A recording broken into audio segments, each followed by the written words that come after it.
the peony symbol of prosperity, vision, and bold leadership, representing the spirit of excellence and ambition that drives great entrepreneurs. To entrepreneurs, it means creating value that elevates around you.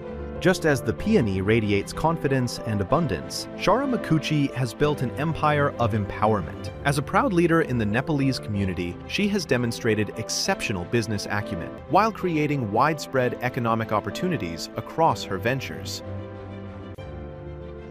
Communicating effectively internally and externally in today's current climate is the exciting challenge we are trying to overcome each day through our various business ventures.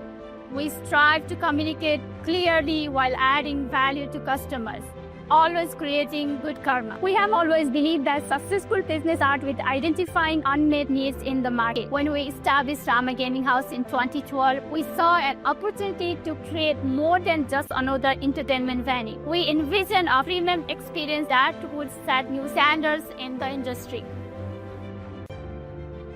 At Rama Gaming House, with locations in Scarborough and Mississauga, Shara has created immersive entertainment experiences while supporting over 200 charities annually. Through Impulse, she reaches 300,000 readers monthly, fostering authentic community connections. Her newest venture, True Patriot Love Media, launches a corporate podcasting network. She also established the Meadowvale Business Association to reconnect businesses post-pandemic, while continuing to help families through her real estate services.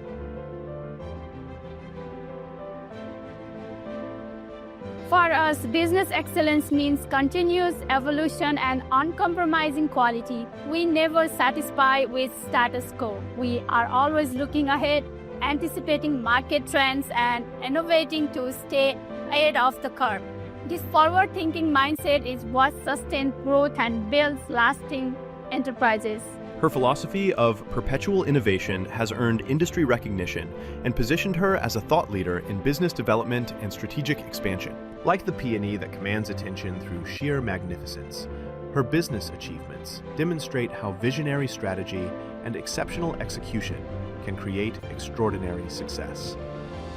We are proud to announce that the recipient of the Outstanding Women Awards 2025 Outstanding Entrepreneur of the Year Award is Shara Micucci.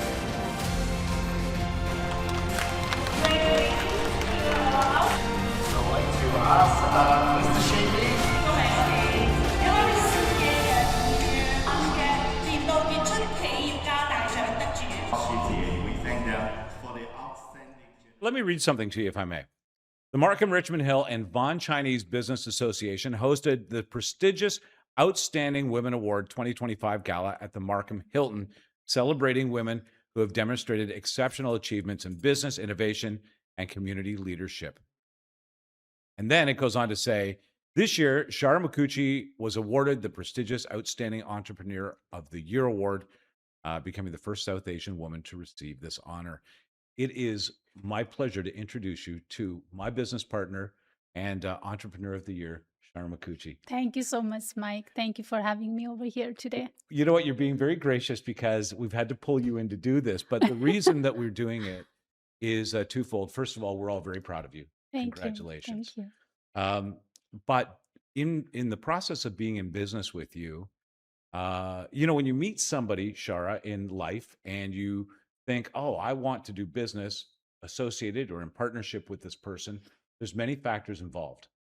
All of the factors involved in us being partners, from my perspective, was honored that night through this award.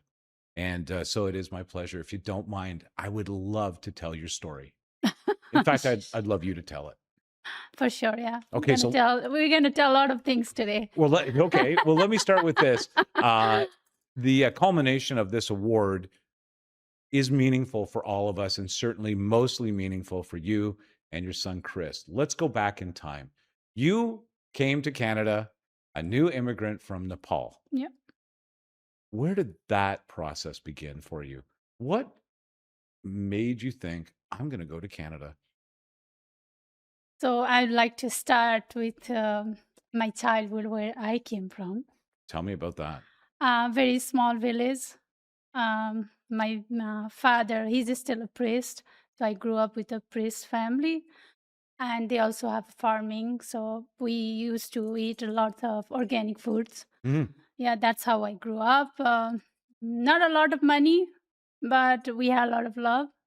I grew up with two siblings, one brother who is older than me, and one sister who is younger than me. So life was good. And then all of a sudden, around, I just gave a grade 12 exam, I guess, and waiting for my result. My parents came to me, say you have to get married. And that was shocking for me that I I can have to get imagine. married when I am 18, right? And your whole life and aspirations ahead of you, you've just graduated. Yeah. And so now life is going to take a turn in Yeah. a different direction. Yeah.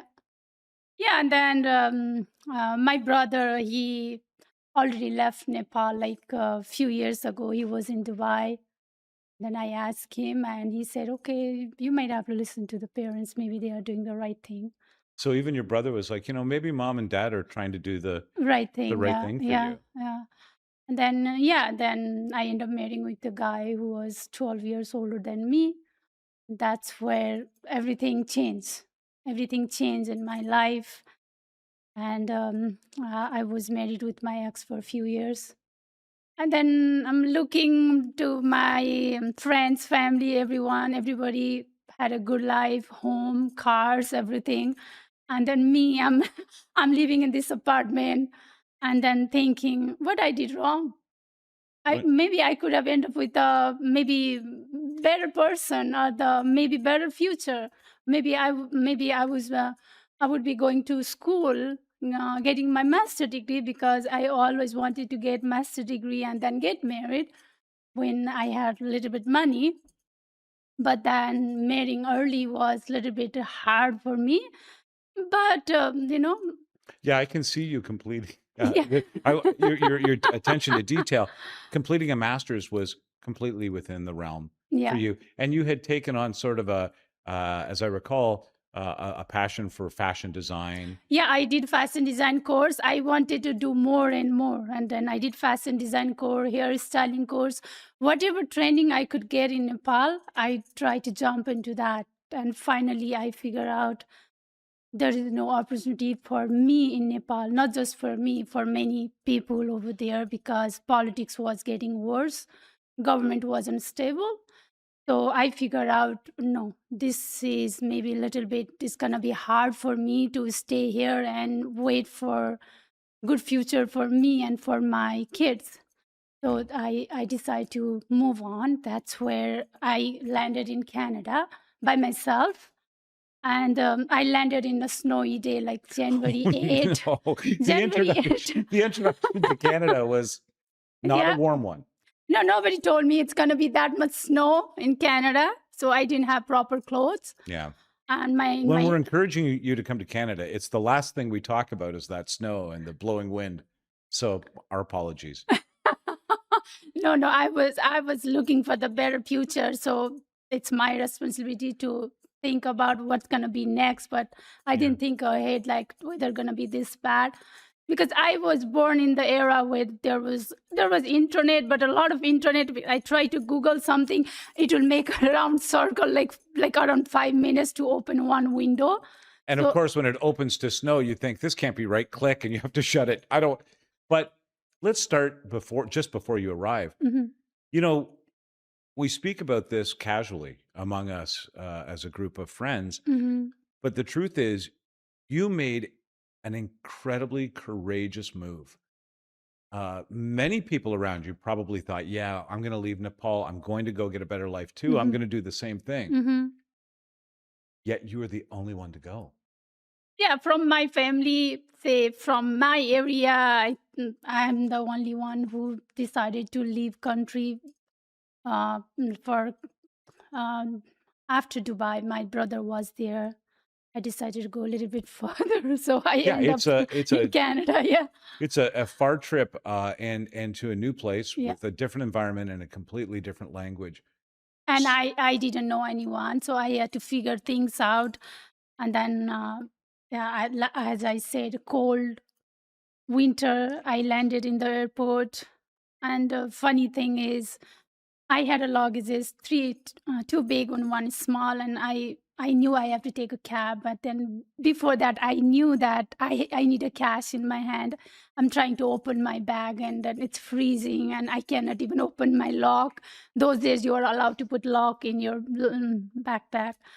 And then And you're shivering I trying know to I open the forgot lock. because I was so stressed and living back home, all the family and everything. I cried whole time. Like it took me 2.5 days to land in Canada. I cried whole time, and then by the time I landed in the airport, my hand was shaking and trying to figure out my code, and code didn't work. So lucky there was a gentleman watching me, and he said, "You couldn't open your lock," and I said, "No, can you help me?" And he cut it. That's how I get my money out Oh, of my wow. yeah. And then I know So, that now I can take a cab because without money I cannot do it. I knew that I'm a first one, so no credit card or nothing by that time, right? so now in my mind, I see our Shara standing at the airport in tears. Have I made a mistake? I'm in the Arctic and there's no one there to pick you up, as I recall. No, the place I was going to, they told me to take a cab, so that's what I did. I took a cab, went there, and lived in their house for I think 3 weeks. I lived there, and I moved from there too. And I have to tell you this, like after a week, I found out I was pregnant. And then that was also shocking. Plus, I'm in the new country, and then the pregnancy turned like, oh, it's gonna be tough. On And your own. on my own, and yeah, of course, I cried a lot, and I tried to connect to my family. I talked to my mom. I talked to my ex-husband. Mom was asking me to come back, and I know there is no better future for me, so I couldn't go back. Especially with a child on the way. Yeah, and then my ex was saying, "Oh, you can do abortion and move on," and said, "No, I'm not gonna. No way, I'm gonna do that because it was a proud moment for me to be a mom after so many years." I said, "I'm not gonna do that. I'm gonna keep this baby, and then I'm gonna bring him in this world, and I'm gonna raise him. You are there or not, I'm doing it." Baby on the way, Yeah, living with a strange family, middle of the winter. yeah.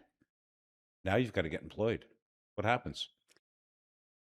I tried to. My first, it was it was hard. My first job was, I remember Pape Station, Tape, subway. Subway. Yeah, I had to exit there, and then I had to go a little bit down. Like it was a salon, but they have a facial and everything, and I knew how to do it. I knew how to do threading and stuff, haircut, and they hired me for a few days, and I didn't like it. And after that, I'm like, okay, I'm not liking this work because it's a new place and it's a little bit hard, and the owner wasn't very nice. I'm like, oh, maybe I can find something else, and I end up in Mississauga after I moved there. So you're in Scarborough, as you Hmm. point out. Now you're getting on the transit Hmm. with child. You're Hmm. pregnant Hmm. and traveling all the way to Mississauga on transit, which, by the way, at the time there was no direct route. You were I think probably multiple it took me trains. 2.5 hours to get to Mississauga in transit. I remember that feeling. You know, Shara, this is a common thread that you hear with the migrants, the immigrants that come here, and the students here, Hmm. that they spend so much time on transit just trying to get to where they need to be for Yeah, work or for school. yeah, I know. It's not easy. No. So you go to Mississauga now for work. You've got salon training from Nepal. You've got beauty school Hmm. and fashion training. Yeah. Where does that land you in employment? The family I was living with, they had a salon, so they let me work in that salon, and plus they asked me to pay rent and for food. I agreed. I lived with them for a few years, and after that, after a year, they decided to move to Brampton. I'm like, where I'm going, right? Because that by that time I had a baby, and I said I'm gonna move with you, so I moved with them. So and then from there, I I decided to live on my own. So I moved to the basement with my one of my girlfriend. We shared 2 rooms, and she took one. I had one with my son, and that went for another year. And after that, I opened my salon on my own. So now you've been here for a short time, Mhm. essentially 5 years, 4 years by this point. I opened my salon on 2013. So So really a short time short time, to 3, adapt, 4, 5 years. Yeah, you're have a right. baby, gain employment. Mhm. Now you're going to be an entrepreneur. How did you get to that place where you could open a salon? I had to work a lot. I work 7 days a week. I had a baby, but not like others. Like I can sit there and look at my baby grow or watch his every moment. I miss that. I had to work 7 days a week because I was a single mom.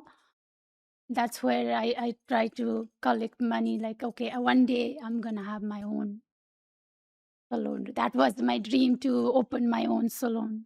It is one of the things when we're talking about your history that amazes me the most. You literally had to save every dime to open that business. Yeah. There was nobody to give you a loan. There was no Mhm. family to back you. Yep. You had to open that business, Mhm. still feed your child, still pay rent, Yep.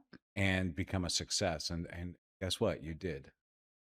It wasn't easy. It was tough, but I always talk to my son. I said, never forget where we came from. Never forget we used to live in a basement, you and I. That little basement. That's the roots. That's your roots. Even my roots is different, but your roots is like you raised by a single woman for a few years. So now you're running a salon. Hmm. How does that go?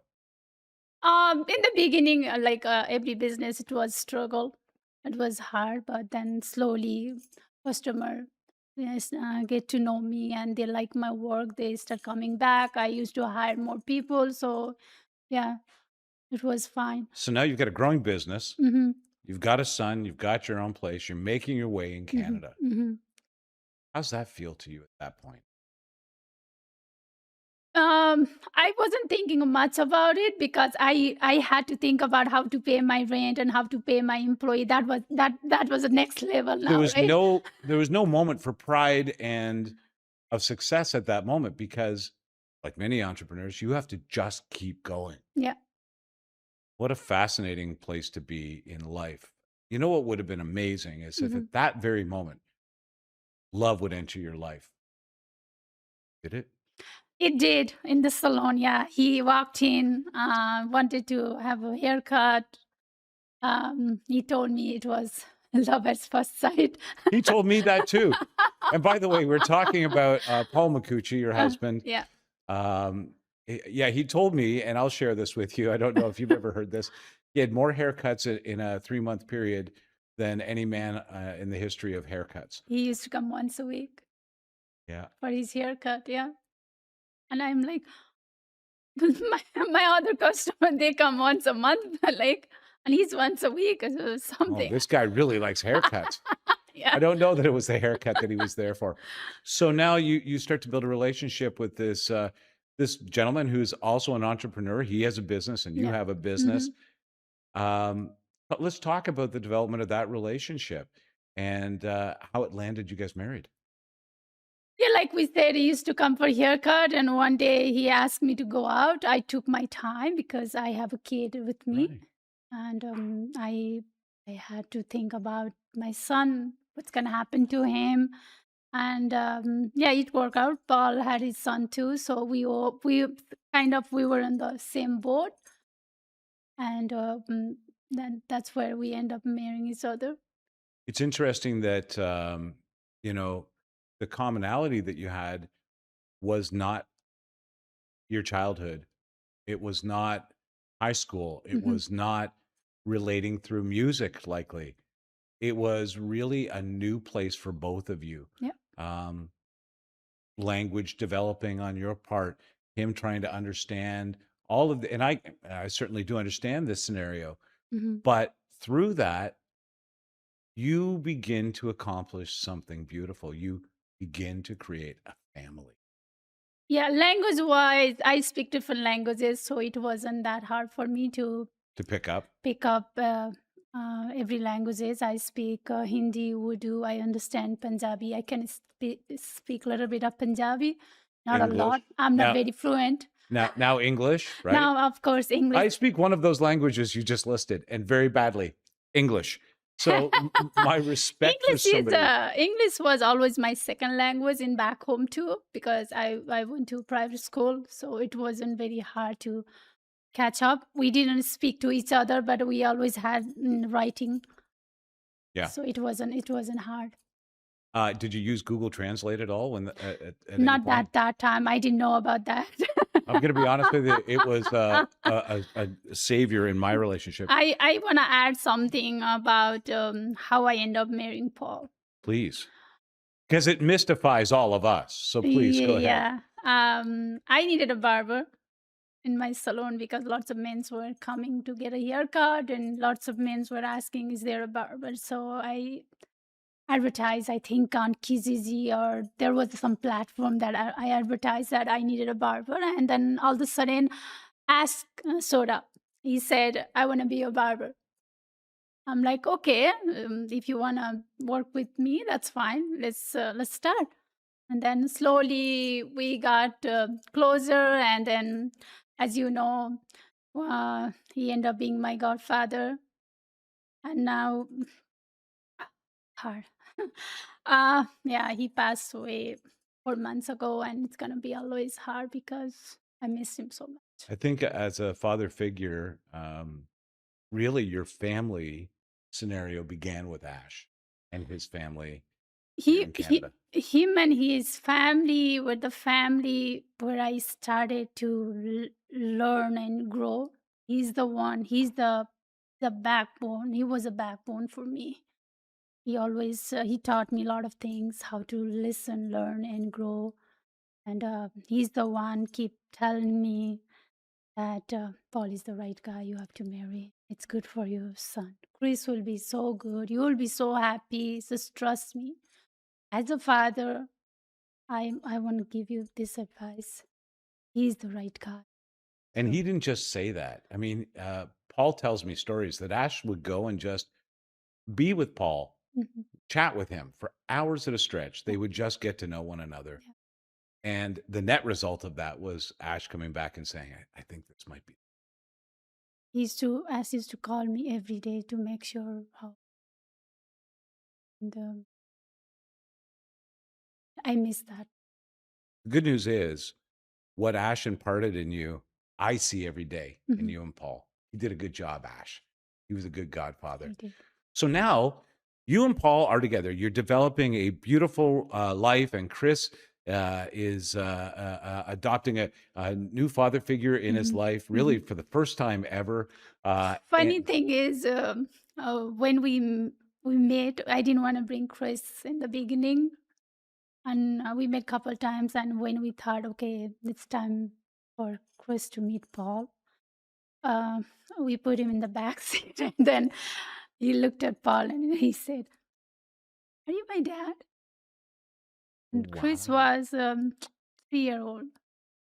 Unbelievable. Yeah. And then Paul said, yes, kiddo. Yeah, he knew. They both knew. They both knew what they were doing.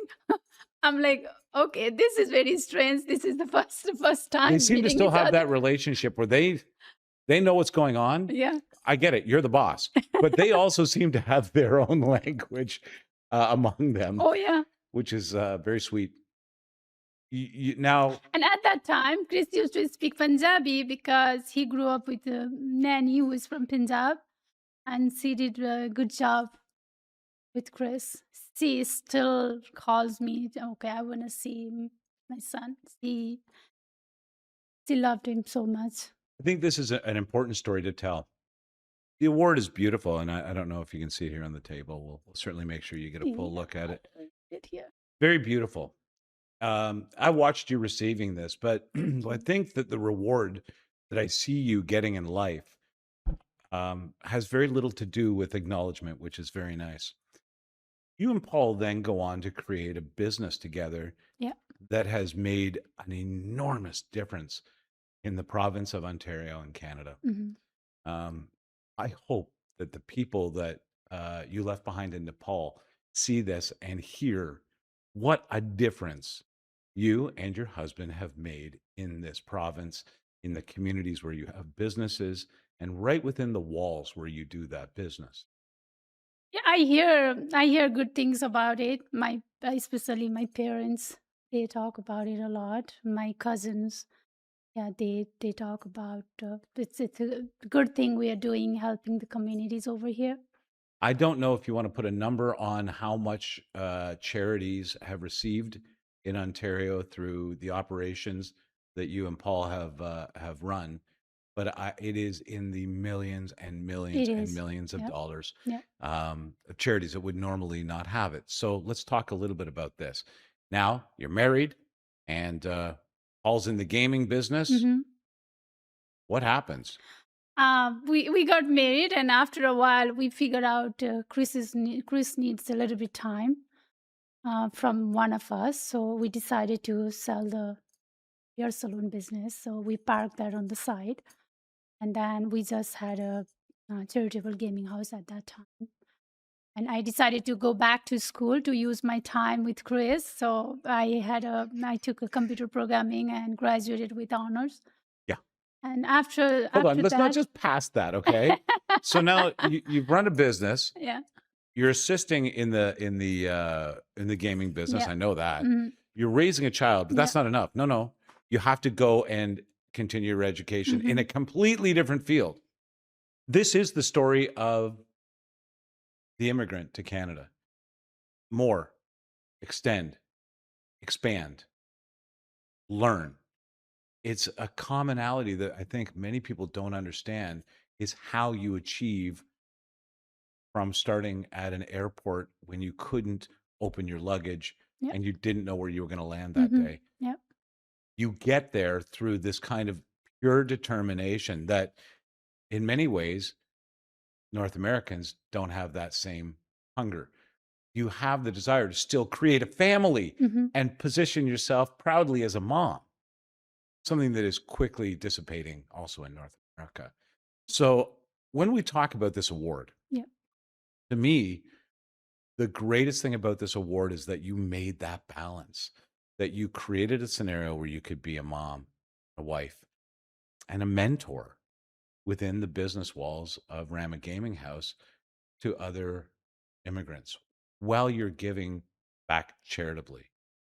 This is the product of real determination. One thing I always remember is you can be anything you want. You just have to choose your path and go for it. Yeah, there will be ups and downs, Yeah. but you're gonna get there. What advice would you give Shara, the modern day Shara, sitting in Nepal saying, I want Canada? What would you say to that person? I will tell them in this age with the internet. I was talking to one of our staff yesterday. When I came, I didn't know anything about it because there was no internet. There was an internet, but it wasn't .com era, and it was a little bit hard to research everything about Canada. But Yeah. now they can see Canada from their phone. What's Canada look like? Where is Toronto? Where is Mississauga? And where is Scarborough? So do your homework and try to figure out where you're gonna go. Try to connect to that person you're gonna go meet. Make sure they're okay. Try to figure out the community center or community leaders or anyone who is already successful. Try to connect with them and make sure you are coming to the right place to meet the right person. Great advice. I mean, it would have been wonderful if you had the same advantage, but to be able to say you have this opportunity now, take advantage of it before you arrive, start to make your arrangements, I want start to to build add your dream. something else. Like a lot of my staff who came to work with me as a student, they used to tell me different story about what happened to their life. Even they connect to the community leader. They didn't get help as they expected. It was a little bit tough. So Now, you and Paul own Rama Gaming House Yeah. in with some incredible partners. Mhm. I hear you talk about them all the time. Together, you guys have built a remarkable operation in Scarborough and in Mississauga. Yeah. In both of those locations, I see you mentoring. I Mhm. see Paul mentoring a wide array of Nepali and other nationalities. Yeah, we have mix of everything. Like we have students, we have people who are in work permit, we have permanent residents, Yeah. we have Canadian citizens, we have all kind of people. And in fact, it seems like you've created a place in which they can create community. I Uh, won't say it's just a place. In my mind, it's a home, yes. and I'm creating the family. I see that. So here's and let's really focus on that Yeah. because before we go, what I am here sitting to tell you is every day we all learn from you. We all learn from Paul. We all learn something very, very different from you. We learn how to be a family. We learn how to have respect for one another. Even as adults who have had jobs in other places, Hmm. there is a better way to operate, and it is to care for one another, to mentor for one another. Hmm. When there is no festive moment that is common to your home, Hmm. it might happen at Rama Gaming House. We celebrate everything from Christmas to Diwali to We celebrate all the culture. I want my staff to not to miss their home. Well, doesn't matter where they came from. so you create the same scenario they would have at home Yeah, for them to experience here. yeah. But that was important for me because I didn't get that when I was here in the beginning. So I want to make sure they get it. I want to make sure they have enough money to pay their rent. I want to make sure they eat properly. I want to make sure they have their clothes. There's so many employees that I do personally pay their rents, buy them clothes, buy them groceries. So I want to make sure they don't feel alone like I was alone in that time. It's incredible to me. You just made a list of things that you do, like off the top of your head. It's not off the top of your head. I've seen you do it for everybody who works for you in some way, at some level. That care is always there. And by the way, you don't want to hang on to anybody forever. Your mission is to give them their start and then watch them flourish. I want them to fly. I want them to do better than what I'm doing right now. I want to give them wings to fly and tell them, you know what, you can go and just do your own thing. You're free to go. These are the things that I see in this award. I don't see the bottom line. I don't see which is there. I don't see the entrepreneurial pathway, although it's there. I don't necessarily see super business success, Mhm. although congratulations, I have witnessed it. What I see here is the route to becoming a better person as an entrepreneur.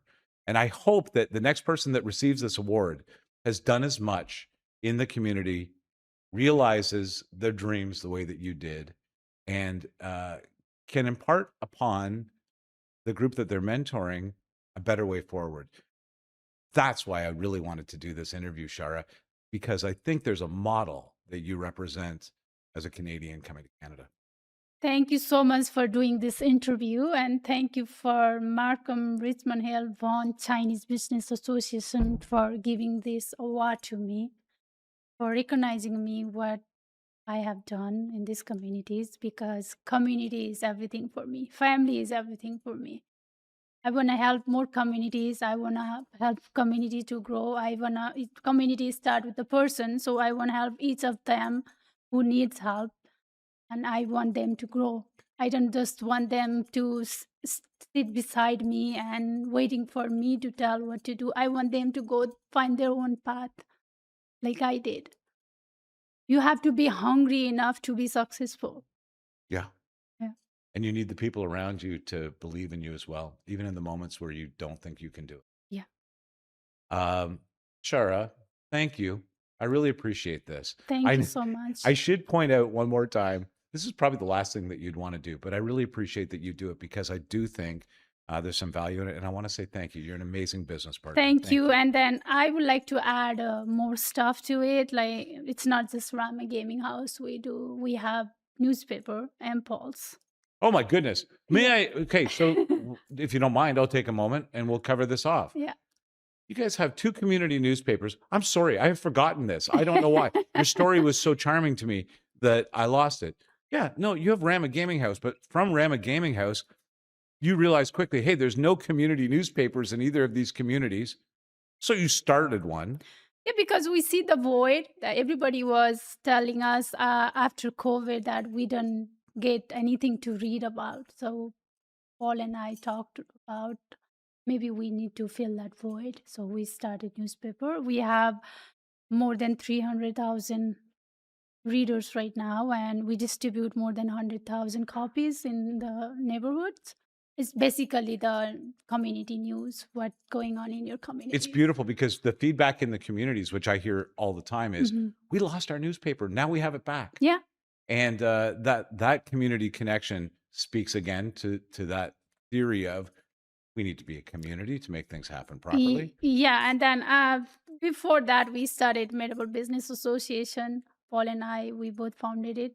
Now, Meadowvale, to put it into perspective for people who aren't watching, is known in Ontario as Pill Hill. It's where all the pharmaceuticals are, a number of the major head offices, and they didn't have a business association. No, they didn't. We tried to call so many people to figure out if there is a business association that we can join. So there wasn't one. So somebody had to do it. So we said, okay, let's open the business association. It's in my mind, it's very important you need to talk to your neighbors. B2B communication is very important. If you want to grow your business, you need another business to help you. Helping each other is growing the community, or even growing the country. Is you have to help each other to grow, to succeed. Now, that's not enough. You needed to add one more business to it. And why not do the most difficult thing you can do in this era? Start a news talk network in Canada. You're the head of True Patriot Love that I work with. You are my partner, so thank you so much. No, I'm delighted. I mean, and this, once again, here I find a partner that wants to change things for the better always. If there's crime, we should focus on trying to improve it. If there's lack of housing, we need to tell those stories. And what we were getting in the news, by and large, from these various topics was very one line, very... Yeah, I know how hard you work, because I know the mainstream media just give you one line story, but what is behind that one line story? And then you, Paul, everybody go around and dig, like, what is behind that one line story? Because we need to know more about it. Yeah. Even there is a crime in the neighborhood, why that happened, how that happened, what police is doing about that. Right. And who did it, and is our neighborhood is safe now or not. And it's interesting because the perspective that you put on this business is go deeper, guys. Like, this is a conversation, but it's not a real conversation until we have the real story. And on a regular basis, we stop ourselves from doing things because those elements that you put in place are not necessarily getting the check marks. No, it's not the whole story. No, it's not the right guest. No, it's not the right time. Yeah. And then to actually find the right time, the right guest in those moments, I commend you, because what the mission is very patriotic. It even has the name in it. You want a better Canada. Yeah. We want more people to be patriot. What does that even mean to you? Because people say to me, "Oh, patriot. Oh, you're a right-wing nut bar." I don't know that that's what patriot means, Shara. That's not a patriot. Patriot mean patriot mean you want to die for your country. You want to save your country. I left Nepal and I came here, and I make this country my own country. This is my home now. This is my country now. And this is the country gave everything to me. So I want to be a patriot, and I want to live for this country. And if I have to die for this country, I will do it tomorrow. like many before us have Yeah, in this country. all these war happened in the past. They were all patriot. Yeah. So I want to be the same patriot everyone is looking for. I think everyone who came to this country should be a patriot to save this country, to help each other grow. The country has to grow. Country has to sustain on its own. You know, it behooves me in a lot of interviews to say to somebody at the end of the interview, so what's next? But if I ask you that, I'm afraid because it's probably bigger than this. The next plan is probably even bigger than this. And I hear rumblings in your business mind. The next stop for you is caring for our health even. That's all of it. Yeah. Community, family. I am all about community and families. I'm all about charities. So doesn't matter which charity or which community needs me, I'll be there for them. Thanks You don't have to be a leader or the politician to help communities. You can do on your own. Even tomorrow, if somebody asks me to run for something, I will say, I want to hear from my communities. I'm going to be honest with you. If you want Shara to run for something, I say no. I have to say no. We need her. But I know that whatever the nation calls on you, you will deliver. I've watched it time and time again. Thanks for being an inspiration. Thank you for doing this. I appreciate it. Thank you so much. Thank you for having me today.